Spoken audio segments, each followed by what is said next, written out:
bonjour à tous. Aujourd'hui, je vous fais cette petite capsule parce que l'une de vous, lorsque j'ai posté la vidéo sur la rétrospective des portraits 2024, m'a dit qu'elle ne savait pas faire la couleur chair, qu'elle avait énormément de mal.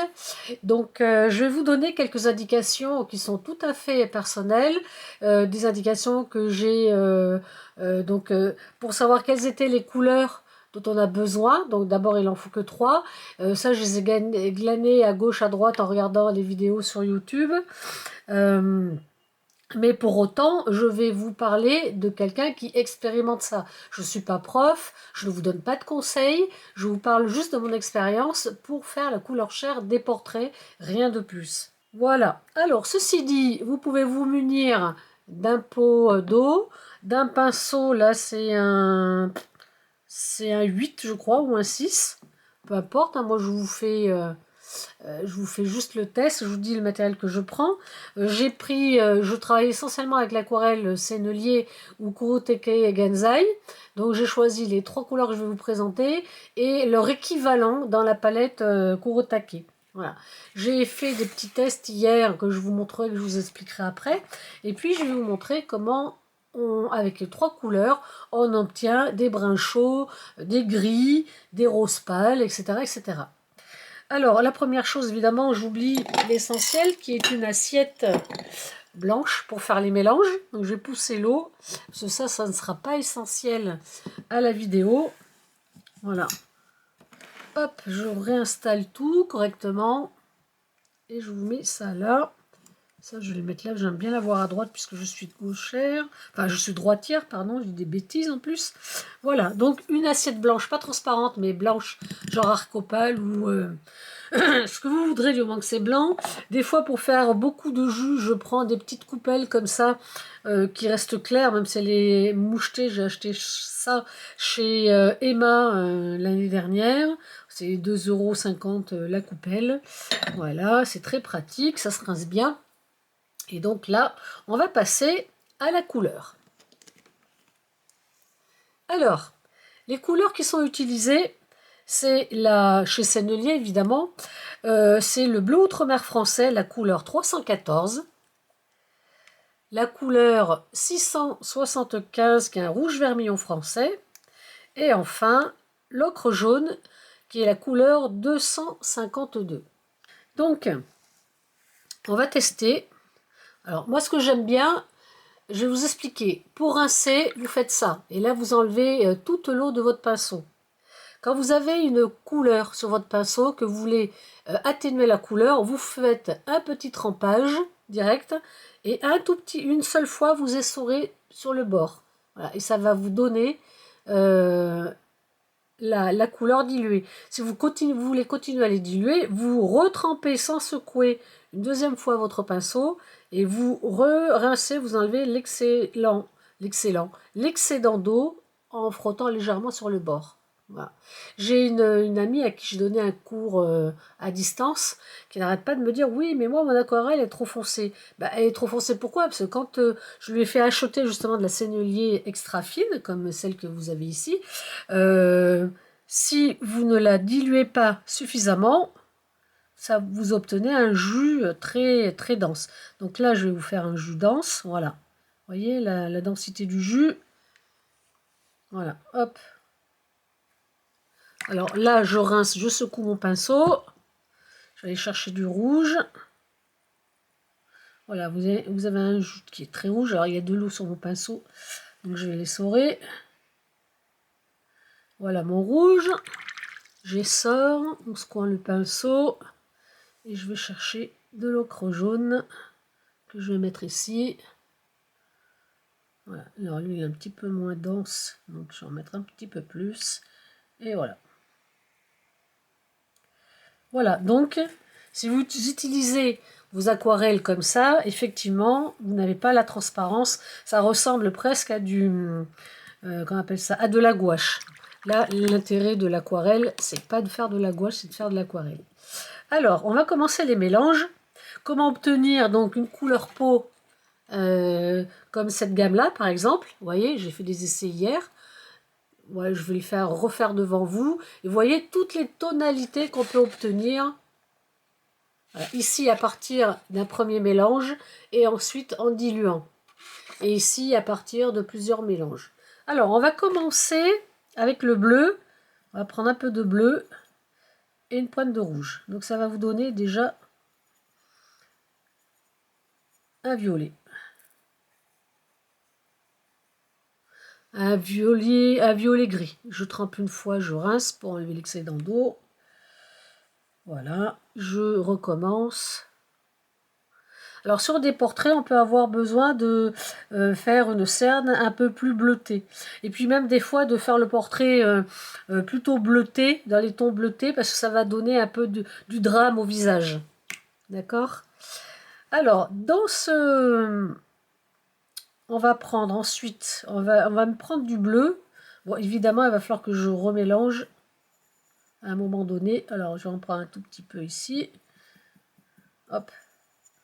Voilà, et je vais prendre un peu d'ocre. Et là, alors, hop, on va mettre... Alors, tout est question de subtilité avec l'aquarelle. Hein. Voilà, là, j'ai été plutôt vert. Alors, ici, c'est le bleu qui domine. Donc, je rince une fois. Enfin, je rince. Hop, je vous fais la deuxième et la troisième pastille diluée. Voilà. Je vous dirai pourquoi je vais jusqu'au troisième niveau. Ensuite, donc on a fait le bleu avec du rouge et de l'ocre. Maintenant, on va passer du rouge. Alors, je vais rincer parce que pour prendre la couleur pure. Hein. Voilà. Et là, on obtient un espèce de marron rouille. Alors, il est il est très soutenu parce que j'ai mis plus de rouge. Voilà. Un premier trempage pour enlever du pigment. Et un dernier trempage. Voilà, pour la dilution. Maintenant, on va mélanger. On va se servir de ces mélanges-là pour rajouter, par exemple, ici, on va lui rajouter une pointe de bleu, une pointe de rouge, alors une petite pointe, hein. Voilà, ça vous donne ce violine-là, qui est très joli. Alors, je le mets ici. Et une petite pointe. Vous voyez, c'est vraiment... alors, je ne sais pas si vous allez le voir, mais c'est vraiment pas beaucoup hein, sur le pinceau. Hein. N'oubliez pas que c'est de l'extra fine. Et donc, c'est très... même que là, j'en ai mis un petit peu beaucoup.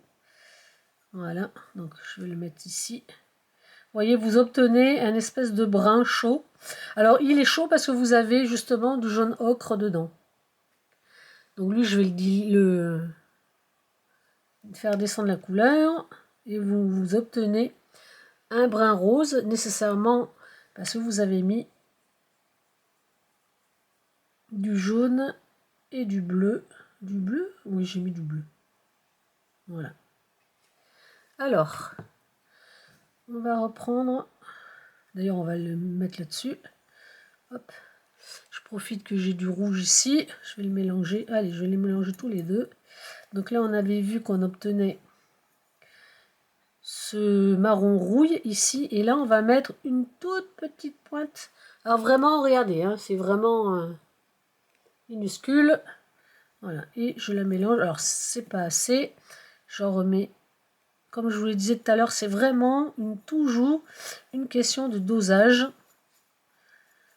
Voilà. Alors, vous voyez, j'ai un marron qui est beaucoup plus chaud encore.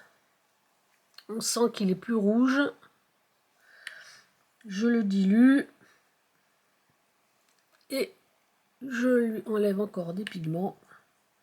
Voilà. Alors, je vais prendre du bleu. Bon, puisqu'il y a du bleu là, on va le mettre. Et toute petite pointe. Alors on obtient un bleu, il reste bleu quand même. Donc comme je veux descendre la valeur du bleu, je vais rajouter du jaune. Pareil, hein, vous faites vraiment des petites pointes, j'insiste, hein, je vous les montre parce que ça, c'est vraiment important. Au niveau des mélanges, on y va avec parcimonie. De toute façon, vous voyez, il y a vraiment l'équivalent d'un pinceau. Il est plein, mon pinceau, hein, il prend l'eau, il prend bien l'eau. Et là, on obtient un bleu gris. Hop, je le rince. Ah, il est peut-être un peu trop rincé. Et j'obtiens, voilà. Donc là, on est dans les bleus gris. Et si j'ajoute toute petite pointe de beige encore, de beige, de jaune, on obtient encore ça. Un petit peu plus, on obtient, voilà, un verdâtre. Et si je mets encore, on obtient, voilà. Vous voyez la gamme de mon gris bleu, on passe au une espèce de vert de gris. Et je vais encore mettre, alors là on passe vraiment au jaune, ça devient de plus en plus jaune, voilà. On va rajouter un peu d'eau. Voilà, là on passe carrément un kaki, un jaune kaki. Et si vous diluez la couleur, ça vous donne ceci. À chaque fois que vous rajoutez de l'eau, vous abaissez la tonalité parce que vous enlevez du pigment, ni plus ni moins. Donc vous voyez, on a quand même, c'est très subtil l'aquarelle, moi c'est ce que j'aime avec ce média. Alors ici, on va reprendre du bleu. Bon là il est saturé, donc on va aller chercher du rouge. Alors on met autant de rouge et là on a une couleur très très saturée. On va la mettre là. Voilà, un peu l'équivalent de ça, mais elle est un peu plus marron quand même. Voilà. Et là, je vais aller chercher, pareil, une pointe de jaune ocre. Et on va obtenir un marron très foncé. Et vous voyez, il va ressembler à ce marron-là, mais celui-là, il est déjà plus chaud. Si je rajoute encore un peu de bleu, une pointe de bleu, on obtient encore un marron. Alors, on voit pas trop la différence, donc je vais en mettre un petit peu plus. Voilà, on obtient encore, on va le mettre là, un marron un peu plus chocolat, on va dire. C'est plutôt noisette ici, alors qu'ici c'est chocolat. Voilà. Et si je fais, je le détrempe, j'enlève du pigment, on obtient ce genre de camailleux. J'enlève un peu d'eau, voilà. Donc vous voyez, en aquarelle, la facilité avec laquelle vous pouvez faire toute une gamme incroyable de tonalités avec seulement 3 peintures. Qu'est-ce que j'avais fait hier? J'avais trouvé vraiment très, très satisfaisant. Je vais essayer une toute petite pointe de bleu et une toute petite pointe de rouge. Oh, j'ai mis trop de rouge. Alors je vais essayer un tout petit peu de bleu. Alors comme je veux abaisser la couleur, voilà. Alors on a toujours ces tonalités. Alors je vais faire, vous voyez, si vous le diluez encore, ça va vous donner ça. Voilà. Si je le veux un peu plus rouge, j'augmente le rouge. Ça peut être bien. Alors ça peut être encore dilué, ça peut faire le fond de la peau. Ici, je vais vous montrer que les couleurs, le pinceau trempé. Hein. Voilà, ça peut être le rose des joues. Vous voyez, voilà. Et par contre, si je remonte la couleur avec du jaune,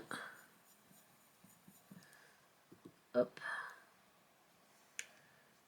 on obtient encore une autre couleur qui est plus orangée. Avec une dilution. Voilà. Ça, c'est pour l'étain chaud. L'étain chaud, c'est une majorité d'ocre jaune avec une pointe de rouge et une petite pointe de bleu. Et quand on veut aller vers les gris, on prend plutôt du bleu avec une pointe de jaune. Ça va vous donner, vous voyez déjà là, ça vous donne un bleu-gris. Voilà, là vous avez déjà un gris. Sur mon assiette, il fait un peu bleu-gris, alors que ça fait un beau gris chaud. Voilà. Et c'est encore un gris différent de celui-là. Donc si je rajoute un peu plus de jaune, que je le dilue un peu, vous voyez, ça vous donne encore cette tonalité-là. Et on dilue encore cette tonalité-là. Alors évidemment, ces roses-là, ils peuvent être à nouveau dilués ou accentués. Si je faisais un violet, j'en ai pris un petit peu trop. Voilà, là, la couleur, elle est hyper dense. Donc on va aller la diluer avec ça. Donc je rince pour faire mon jus. Voilà. Je rajoute un peu de jaune. Voilà, et j'obtiens encore un marron. Alors je vais le mettre ici, le marron. Voilà. Un marron comme ça. Si je rajoute un peu de ça, je vais avoir un autre marron comme ça. On voit pas trop la différence, mais le ton... Attendez, je vais remonter. J'avais pas vu que j'avais baissé le... Voilà. Là, je viens de rajouter du violine fait avec du bleu et du rouge. Donc ça a remonté le ton qui est un peu plus froid par rapport à celui-là qui est plus chaud. Voilà, là carrément. Hop. Et donc, on obtient ce genre de couleur en diluant. Vous voyez, c'est quand même... et en allant jusqu'au bout. Voilà. Voilà, vous obtenez ainsi, vous voyez, toute une gamme très très facilement. Voilà, je vous ai fait ça en même pas 5 minutes. Et vous voyez toute la tonalité que vous obtenez. Donc, si vous voulez faire un portrait et que vous obtenez des couleurs comme ça en aquarelle, sachez que la seule solution, c'est de diluer à l'extrême en trempant à chaque fois, en faisant un petit passage. Hein, je vous rappelle que le trempage en question, c'est vous prenez une couleur qui est très dense, vous la trempez une seule fois, vous l'essorez sur le bord et vous peignez. D'accord? D'ailleurs, on voit que c'est clair. Vous refaites ça, hop, et vous avez encore un jus encore plus clair. Parce qu'au fil des trempages, vous déposez, vous perdez en fait du pigment qui va se déposer au fond du pot d'eau. Donc ici, comme je vous l'ai dit tout à l'heure, je vous ai fait toute une gamme. Avec, je pars d'une couleur foncée, mes premiers mélanges, et ensuite, comme vous voyez, je les dilue. Donc ça vous donne toute une collection de camailleux, et ça je l'ai fait en 10 minutes, un quart d'heure, hein, vous n'avez pas besoin de réfléchir. Le but du jeu, en fait, c'est quand vous voulez une couleur peau spécifique, il faut faire vos mélanges, voilà, vous n'avez pas le choix.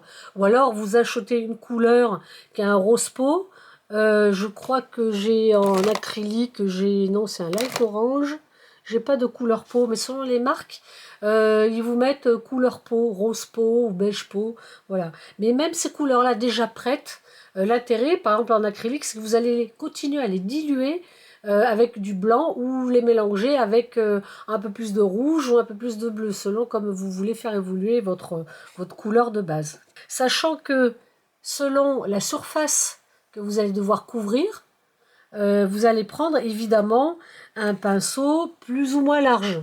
Voilà, ça c'est du 6 et ça c'est du 12. Moi quand je travaille, alors lui il est un peu, je l'ai frotté sur du gesso granuleux, donc je l'ai un peu abîmé. C'est pas grave, hein, c'est des pinceaux, c'est les Tintoretto. Ils ont, alors c'est des Tintoretto en poil synthétique que je trouve très bonne qualité, avec un rapport qualité-prix vraiment, j'ai jamais vu un pinceau aussi performant à ce prix-là. Voilà. Pour des grandes surfaces, vous prenez du 12. Alors moi, quand je dis grande surface, je travaille facilement au 12 sur un format A4 et même A5. Ça dépend de la surface du visage que je veux recouvrir. N'oubliez pas que si vous voulez faire des éclats de lumière sur un portrait, c'est le papier, la couleur blanche de votre papier qu'il va falloir faire. Il va falloir créer une réserve. C'est-à-dire que vous allez délimiter au crayon gris très léger une zone où la peinture ne va pas venir, ou alors créer une réserve avec comment on appelle ça? Je ne l'ai pas sous la main, cette espèce de gomme liquide qui sèche, qui imperméabilise le papier et qui n'est plus qu'à frotter après pour enlever. Bon, ça peut faire des jolies réserves, mais personnellement, je ne m'en sers pas beaucoup.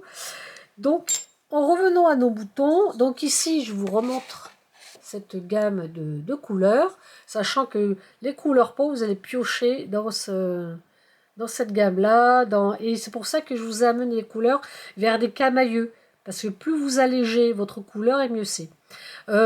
Pour moi, ce que je fais en tout cas pour les portraits, c'est que je pars toujours de la couleur la plus claire, et ensuite je monte dans les intensités pour créer les ombres. Alors une autre chose aussi, c'est que quand vous avez des shoots de papier comme ça, gardez-les parce que ça vous permet de faire des tests de couleurs. Testez toujours votre couleur sur papier en fait. Vous la travaillez dans votre assiette blanche ou votre palette, hein, et ensuite vous venez la tester sur du papier. Alors, on va passer maintenant à cette gamme-là, la Kurotake Genzai. Donc pareil, j'ai sélectionné 3 couleurs. Donc le bleu, c'est le numéro 64. Alors là, en termes d'aquarelle, c'est un peu différent. Vous voyez, déjà, c'est beaucoup moins intense qu'ici, hein, forcément. Voilà, je rince bien mon pinceau. Je vais chercher de la couleur. Voilà. Alors, il est un peu plus rose que l'autre, légèrement, mais bon. On va faire avec. Et l'ocre jaune, qui était facile à trouver, celui-là. J'ai un peu galéré. Voilà, donc là, vous avez vos 3 jus. Et je vais travailler à l'envers sur cette... Donc là, j'ai fait à chaque fois 2 ou 3 mélanges, guère plus. Et vous voyez, cette aquarelle-là, elle est beaucoup plus douce, même si on retrouve à peu près les mêmes tonalités. Voilà, dans les bleus violines, dans les gris parme, les gris souris, les rosés. Voilà, c'est une question de tonalité. Ce bleu et ce jaune qui virent vers le kaki. Voilà. Alors, qu'est-ce que je vais faire aujourd'hui? Alors, un peu de ça et un peu de ça. Voilà, on obtient. Alors là, il faut que je mouille plus. Parce que ce n'est pas comme l'aquarelle, il y a moins de matière. Alors, je vous montre ce que je fais. Voilà. Là, je vais le faire rond, tiens. Voilà. Là, j'ai mélangé un peu de chaque. Et alors ici, les pigments, alors c'est une aquarelle de bonne qualité, hein, il n'empêche. Mais c'est pas aussi pigmenté, on va dire. C'est beaucoup plus doux en termes de résultats. Et vous voyez, si je le redilue encore une fois, on n'a quasiment plus rien sur le pinceau. Ça me fait mentir, mais on n'a quasiment plus rien sur le pinceau. Voilà. C'est pas... Je l'ai sans doute mal rincé. Alors, on va prendre un peu de jaune. Voilà, que je vais remouiller un peu. Sinon, j'aurais pas assez de matière.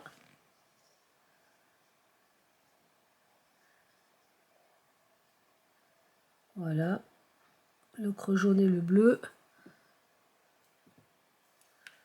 Hop. Ah, vous voyez, là, ça y est. Tout est parti, là, quasiment. Je retrempe. Voilà. Là, j'ai quasiment plus rien. Voilà, vous voyez, alors, on le sent encore, hein, mais... Alors, après, du jaune et un peu de rouge. Voilà, un petit peu. Voilà, ça nous fait... Alors, je vais rajouter un peu de jaune quand même pour le donner une couleur plutôt rouille. Avec un peu d'eau. Voilà, on a un rose, un orange indien. Voilà. Hop. Et ici. Voilà. Et enfin, du rouge, du bleu. Ah, là, j'ai mis plus d'eau.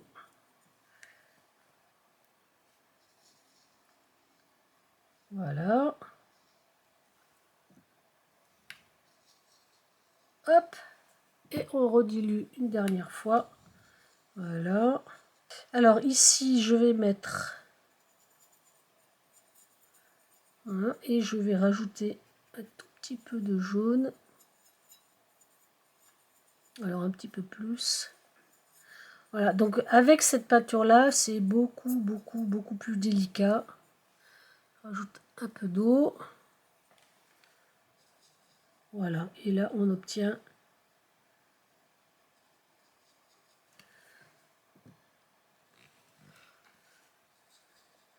un gris taupe, un peu chaud, redilué. Voilà. Et si je reprends un peu de bleu, je remélange. Alors, moi, personnellement, je trouve qu'on est un peu plus limité avec ces trois couleurs-là d'aquarelle japonaise. On obtient une richesse différente. Vous voyez, c'est, j'arrive pas à avoir un bleu-gris, en fait. Comment il l'appelle, celle-là? C'est une ultramarine. Pourtant, ça, c'est un bleu outre-mer. Ou c'est moi? Ah, c'est peut-être moi qui mélange mal. Voilà, là, on a un gris. Là, on a un gris. Ah, voilà, on a un gris un peu plus soutenu. Hop. Je pense qu'il faut être avec la Kurotake un peu plus patient qu'avec l'aquarelle Sennelier. Enfin, en tout cas, l'aquarelle Estrafine, hein, peu importe la marque. Voilà. 1, 2, 3, 4, 5, 6, 3, 2, 5, voilà. Là, j'ai facilement, vous voyez, refait cette gamme-là, sauf le bleu-gris, le violine là, que j'ai là. Et vous voyez toute la gamme de beige, de couleurs très fines, très légères, elles peuvent quand même vous servir pour un visage. Sachant que vous allez peut-être mettre plus de bleu pour obtenir un gris, ou plus d'ocre jaune pour aller vers des beiges, ou des beiges rosés. Et enfin, j'ai fait une tentative hier, je ne vous ferai pas la démonstration aujourd'hui. Je range un peu mon matos. Alors, il s'agit d'acrylique. Donc j'ai pris, pour ici, j'ai pris 3 tubes de couleurs primaires, cyan, magenta et yellow, que j'ai mélangé et qu'ensuite je suis venue diluer avec du blanc. Donc moi personnellement, quand je fais un portrait d'âme sur toile, je vais pas d'abord directement sur des couleurs primaires. Ça m'intéresse pas des masses. Bon. Ceci dit, j'ai rajouté à chaque couleur primaire, j'ai rajouté la couleur mastic, un orangé léger et un rose. Et ça vous donne une gamme supplémentaire. Sachant que en obtenant des gammes comme celle-là ou celle-ci, vous allez devoir les éclaircir en rajoutant toujours au fur et à mesure et de plus en plus du blanc pour diluer, la coloration, les pigments. Donc c'est quand même beaucoup plus facile de faire cet exercice, en tout cas pour s'entraîner à l'aquarelle, pour obtenir toute cette palette de tons. Je vous montre celle-là parce qu'elle est plus jolie. Évidemment, j'ai mis un petit peu de peinture tout à l'heure, vous voyez, et en vous exerçant 5-10 minutes, voire un quart d'heure, 20 minutes, allez, on va être gentil, un quart d'heure de 20 minutes tous les jours pendant à peu près une semaine, vous allez finir par trouver les couleurs de peau qui vous conviennent le mieux. Alors, sachant que quand vous faites un portrait, plus il est grand, plus il faut que vous créez une masse de jus, un peu plus de jus que pour juste mettre, poser deux traits et deux couches. C'est pour ça que je vous ai montré celle-là. Quand vous aimez la couleur que vous avez faite, vous la posez là-dedans et vous rajoutez finalement avec un gros pinceau, vous rajoutez de l'eau pour obtenir au final un camailleux. Voilà, moi je vais enlever ça pour ne pas le renverser. Moi j'ai acheté une palette, alors je l'ai achetée 2 fois trop grande, avec des godets. Alors mon souci, vous voyez, là j'ai mis ma peinture en tube, qui est plus ou moins sèche, hein. Voilà. Quand je rince ma palette, je mets un petit coup d'eau, j'éponge, sauf au niveau des couleurs. Le problème du plastique, c'est que, comme vous voyez là, il prend la couleur des pigments. Donc là, c'est surtout le pigment rouge qui est venu teinter mon plastique. Alors, ça change rien, la couleur quand vous la posez sur le papier. Bon, moi, je trouve pas ça propre, mais bon. Et là, l'intérêt, c'est que vous avez une palette. Vous voyez, même c'est du plastique. Moi qui essaye de bannir le plastique, ben, j'ai pas résisté. Donc ça, c'est une palette qui coûte 25 € à peu près. Voilà, dont je ne me sers pas toujours. Mais par contre, l'intérêt, c'est que ces petits godets penchés à l'intérieur peuvent contenir vraiment énormément d'eau. Je vais vous montrer ce que ça donne. Voilà, là j'ai l'équivalent de 3 bons pinceaux. Le bon pinceau, il est bien gorgé d'eau, hein. Vous les saurez, il sort une grosse goutte. Voilà.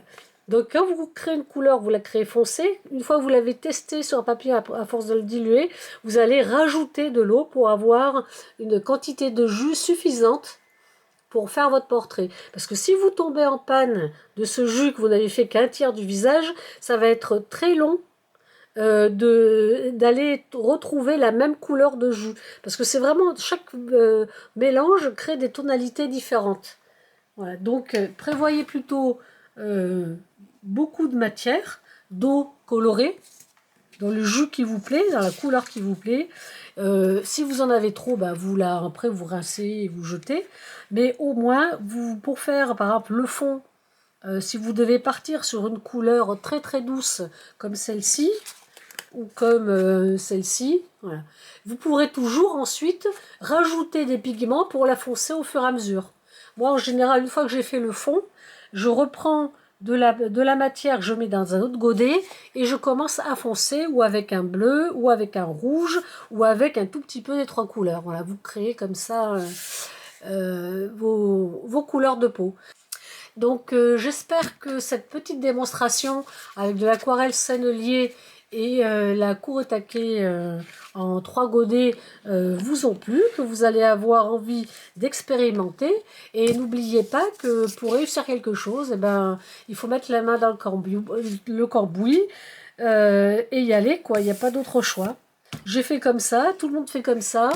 Quand on n'a pas la chance d'être étudiant en beaux-arts, eh bien, il faut prendre son pinceau, sa palette et faire des tas de ratés. C'est pour ça que je vous ai fait une rétrospective des moches, de tous les ratés que j'ai réalisés en 2024. Et comme je vous l'ai dit dans cette rétrospective, faire des moches, c'est signe de bonne santé, c'est signe que vous êtes curieux, c'est signe que vous essayez des choses.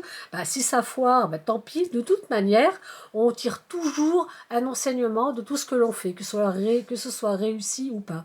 Là-dessus, je vous dis à bientôt. Merci de me soutenir sur ma chaîne en cliquant là où vous savez, hein, la petite cloche, clac, et tout le reste, de vous abonner. Merci d'être là, de me suivre et à la prochaine fois pour une autre thématique. Dites-moi ce que vous aimeriez que je vous montre et puis je vous ferai une petite vidéo, une petite capsule en fonction. À bientôt!